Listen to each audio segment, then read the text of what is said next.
Hey, my name is Brent here on Cloudy, the Chance of Meeples. Are you a fan of salad? Yeah, me neither.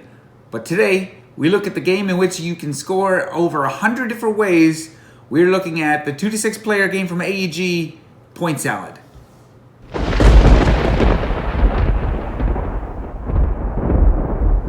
Okay, so the radar overview for Point Salad. Setup pretty easy, pretty quick. You take all the cards, you shuffle them up. Depending on how many players are playing, you will take out a certain amount of cards. All that information is in the rule book, but you make 3 kind of similar sized piles, and then you flip the top 2 of each pile to make the markets. So here we are. As you can see, cards are pretty bright and vibrant.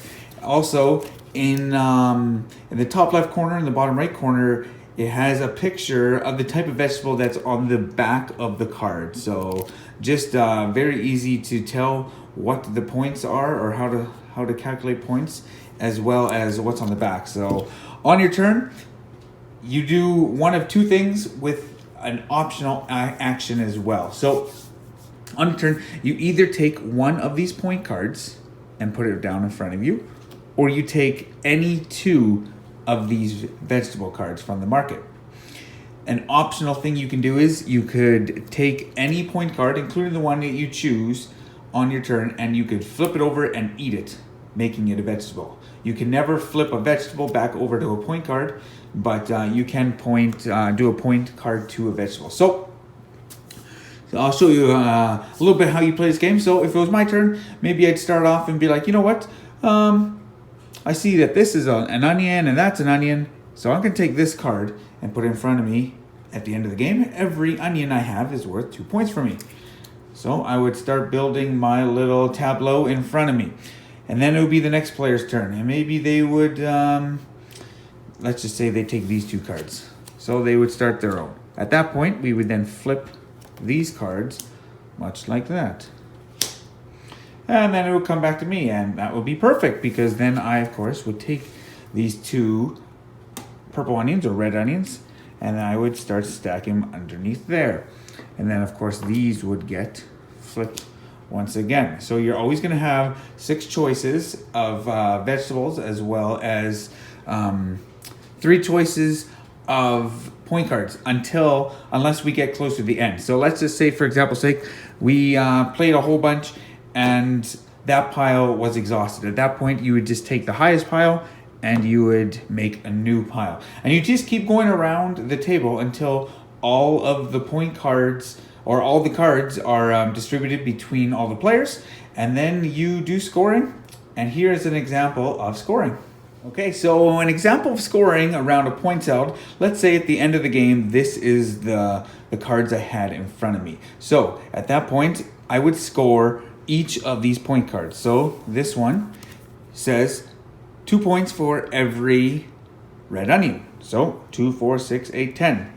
Okay, and then I would look at this one. 5 points for each set of 1 tomato and 1 pepper. I have 2 peppers, but sadly only 1 tomato, so that would only give me 5 points. And then for this card, it would be 7 points for an even total of carrots, or 3 points for an odd total of carrots. So in this situation, I have 3 carrots, which of course is an odd number. So then I would get 3 points. So then my final score would be 10 plus 5 plus 3. If my math is correct, that would be 18, which wouldn't be the best score, but that is how you would score point salad. Whoever has most points is the winner.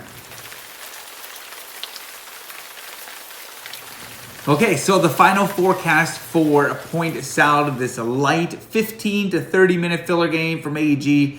I have to say I really enjoyed this game.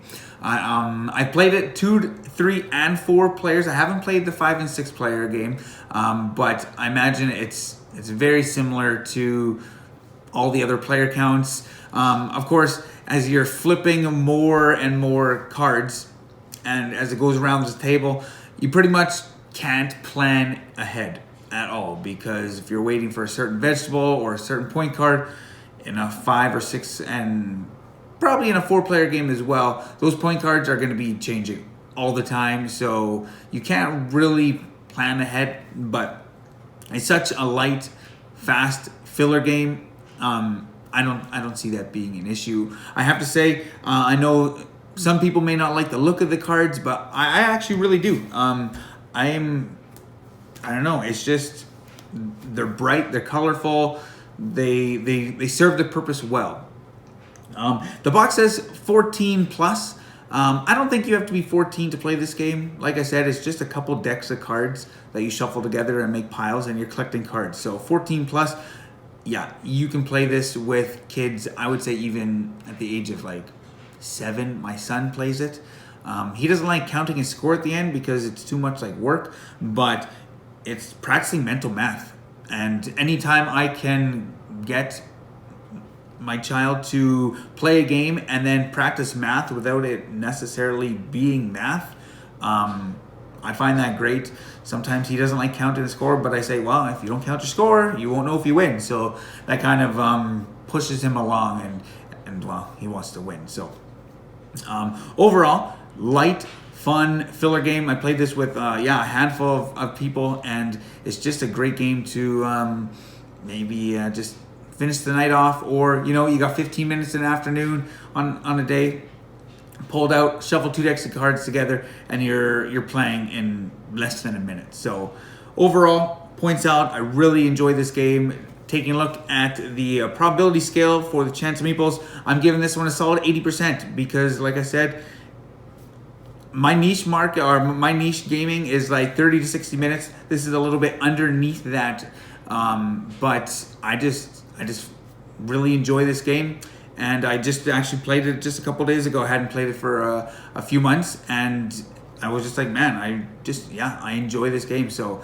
if you're looking for a game that's colorful, you can play with a wide range or wide variety of 8 players and ages, check out Points Out.